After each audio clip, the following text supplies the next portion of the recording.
Bagaimana kalau tempelan-tempelan itu dari Al-Quran, macam ini, macam di masjid ini, kaligrafi itu ya. Banyak orang-orang menempel kaligrafi di rumahnya, ayat kursi misalkan ya, ayat kursi dijadikan apa namanya, hiasan dinding, kemudian ditempel di dinding. Dan ketika kita menempel ayat kursi itu ada keyakinan maksudnya, bismillah ku nimpel ayat kursi, jangan sampai jin masuk ke rumahku misalkan, jangan sampai balak masuk ke dalam rumahku. Pahamu? Ini bentuknya seperti ini. Apa hukumnya? Atau bentuk yang lainnya, contoh misalkan seorang anak sakit panas misalkan, kemudian kita menuliskan Al-Quran di badan dia. Di badan dia ini kita tulis Al-Quran. Kita tulis Al-Quran di badannya. Setelah kita tulis, kita puspuli ya, dengan mengharapkan Al-Quran ketika ditulis di badan dia itu menjadi barokah untuk dia. Ya. Apa hukumnya yang seperti ini? Kalau bentuknya dia dari Al-Quran, maka para ulama berbeda pendapat.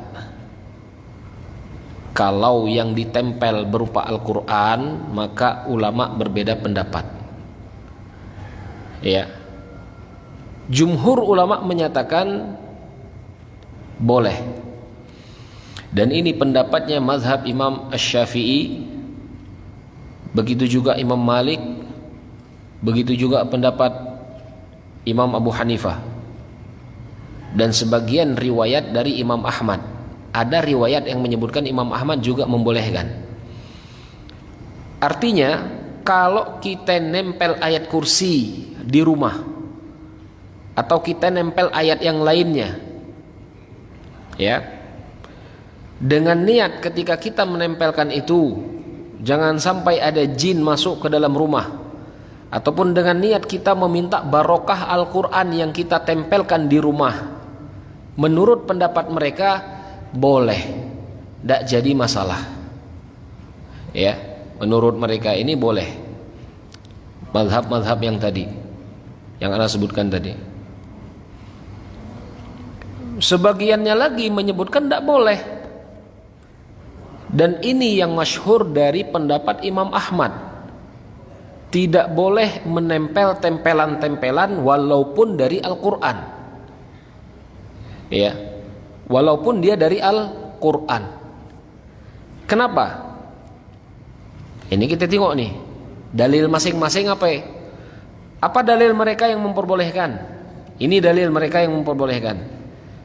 Diriwayatkan dari Abdullah bin Amr bin As anna Nabi sallallahu alaihi wasallam qala idza faza'a ahadukum fin naum falyakul, ketika dia itu mendapatkan sesuatu yang jelek di dalam tidurnya, apa? Mimpi yang buruk ya, maka katakanlah a'udzu bikalimatillahi tammati min ghadabihi wa iqabihi wa syarri ibadihi wa min hamazati syaitan wa an yahduruna fa innaha lan tadur.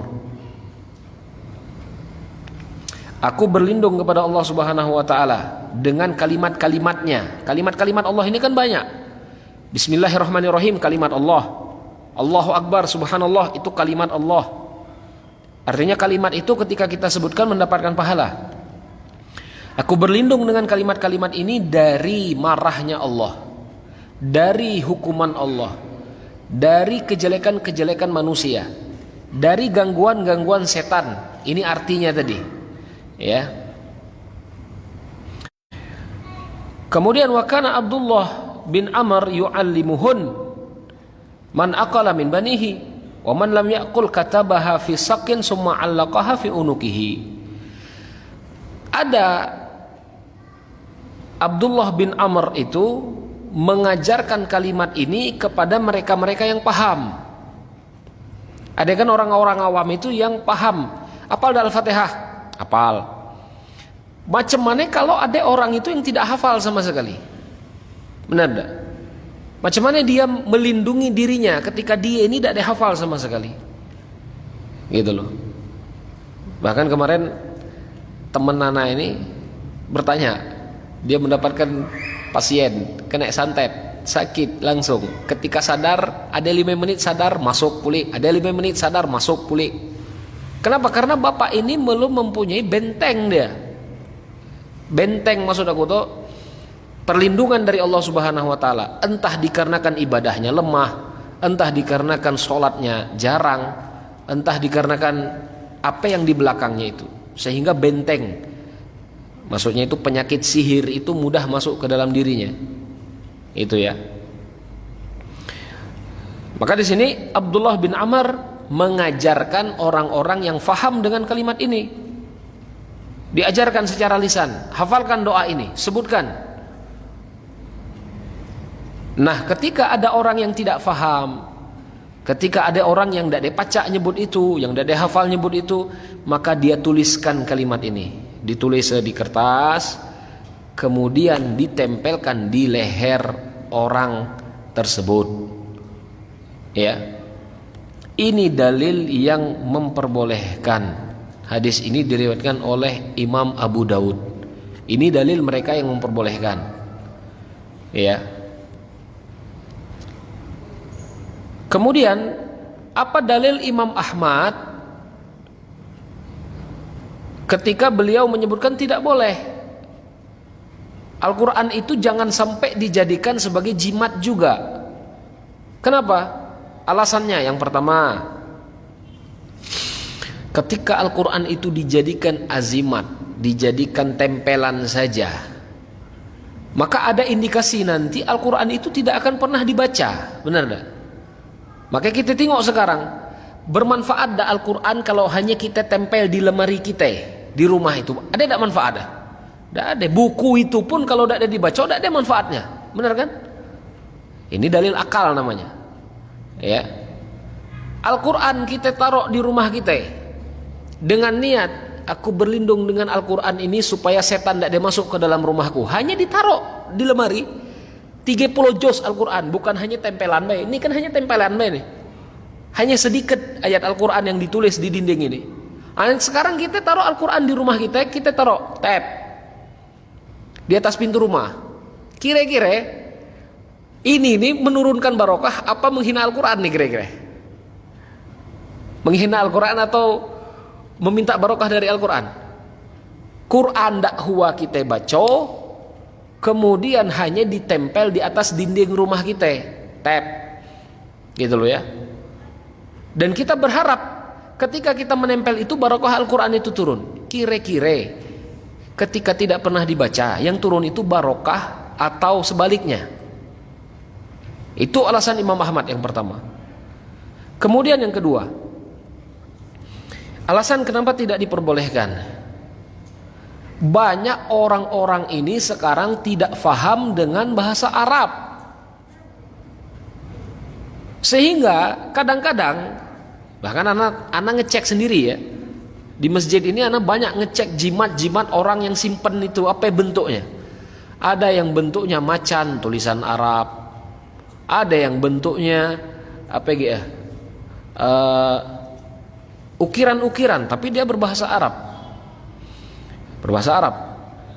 Bahkan sekarang itu ada kaligrafi yang diperjualbelikan, kelak ditulis di situ, ya, sebab mendapatkan keselamatan. Di atas kaligrafi itu ditulis itu. Kemudian di bawahnya ada Asmaul Husna. Kemudian nanti ada tulisan Qitmir di tengahnya. Ini paling banyak aku dapat di rumah orang. Paling banyak aku dapat yang seperti ini di rumah orang. Gitu loh. Dan ketika ada bendeni di rumah orang, rate-rate keluarganya itu bermasalah. Rate-rate. Ya. Rate-rate ini. Kaligrafi Asmaul Husna. Tapi di tengahnya ada tulisan Qitmir. Kemudian ada yang kelak apa namanya, lukisan-lukisan dengan tulisan Arab, ya, dengan tulisan Arab. Dan ini jimat yang tidak diperbolehkan. Ya. Makanya Imam Ahmad nyebut tidak boleh menempel Al-Qur'an yang seperti itu, dikarenakan orang sekarang itu dak taken apa ken yang ditimpel dia itu. Paham ya? Dia tak tahu. Ya. Bahkan anak punya teman, salah satu yang lain. Surat Tabarakalladzi biyadihil mulk. Tabarakalladzi biyadihil mulk wa huwa ala kulli syai'in qadir. Di kuteng ayat ini, ya. Tabarakalladzi itu kan mengagungkan Allah. Ya. Allah yang Maha Agung, di mana semua kekuasaan itu ada pada tangannya. Wa ala kulli syai'in qadir, dan Allah itu Maha bisa melakukan segalanya. Di kuteng ayat ini ditulis di kertas, kemudian disimpul, dia diberi abuk-abuk, simpan ini jang. Kalau kan nyimpan ini hemue bala aman. Tulisan ini disimpan, tapi sholat dia dak huwa pulih ya kawan nih.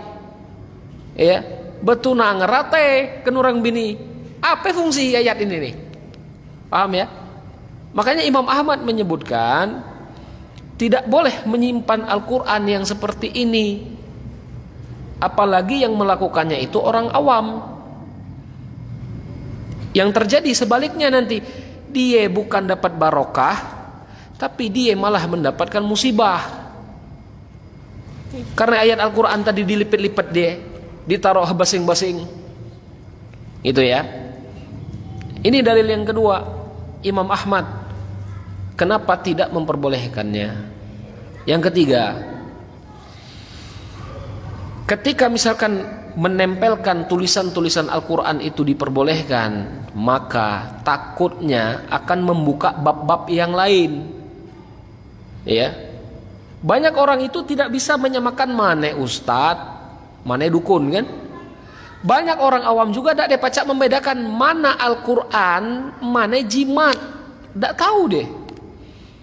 Rasulullah menggunakan cincin, iya, tapi banyak cincin dijadikan jimat sekarang, cincin yang ada isi dalam. Paham ya?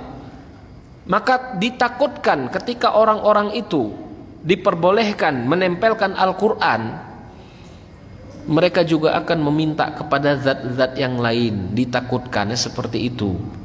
Maka ini yang disebutkan sadduz dzara'i. Ya. Maka di sini para ulama berbeda pendapat. Ya, berbeda pendapat. Ana sendiri, ku sendiri menguatkan pendapat yang mana? Kalau ku sendiri mengambil yang pertengahan, baik. Ketika Al-Quran itu kita tempel, dan ketika kita menempel itu tidak ada unsur-unsur menghina Al-Quran, insya Allah tidak jadi masalah. Ini pendapatku sendiri ini dari dua pendapat tadi. Apa contohnya? Misalkan kaligrafi di sini, tidak masalah, gitu ya, tidak jadi masalah. Ataupun kita menempel ayat kursi di rumah kita, tidak jadi masalah.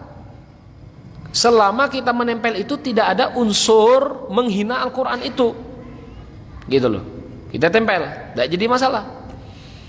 Dan juga diiringi dengan amalan-amalan yang lain. Selain ditempel kita juga membaca Al-Quran. Selain ditempel kita juga sholat 5 waktu. Selain ditempel juga kita melakukan doa-doa, zikir-zikir yang diajarkan Rasulullah SAW. Nah itu, ya. Maka yang seperti ini diperbolehkan. Tapi kalau kita menempel Al-Quran, ya, ini pendapat aku, kita menempel Al-Quran, di sisi lain hubungan kita dengan Allah itu jelek. Bahkan yang terjadi itu kita menghina ayat-ayat Al-Quran, maka yang seperti ini haram, tidak ada diperbolehkan. Macam mana contohnya? Macam tadi, Al-Quran dipotong ayatnya, ditulis, kemudian kita lipat-lipat, taruh dompet. Dompet itu di mana posisinya? Di pantat kan? Masa Al-Quran kita taruh di pantat? Sesuai tidak? Tidak ada sesuai. Ya, Al-Quran dilipat-lipat, kemudian dijadikan kalung, ditaruh di apa namanya? Biasanya macam film-film Wiro Sableng tuh ada kan kalung-kalung hitam tuh kan? Paham enggak? Dipakai kalungnya. Habis itu masuk WC, dibuih kencing, dibuih buang air besar. Menghina Al-Quran enggak ini? Menghina Al-Quran. Maka yang seperti ini tidak diperbolehkan. Ya, ini pendapat yang di tengah istilahnya. Maka ketika kita ingin menempelkan Al-Quran dan kita meminta barokah dari Al-Quran, pastikan kita paham dengan apa yang kita tempel. Jangan sampai kita tidak paham dengan apa yang kita tempel, baseng-baseng ini baik. Ya. Bahkan banyak orang itu mengambil ayat-ayat Al-Quran dijadikan jimat, dijadikan ilmu sihir. Ya. Di YouTube sekarang banyak cara mendapatkan ilmu kebal. Coba tengok di YouTube. Diajar dia. Macam mana caranya? Bismillahirrahmanirrahim, be. Aku wajar nih.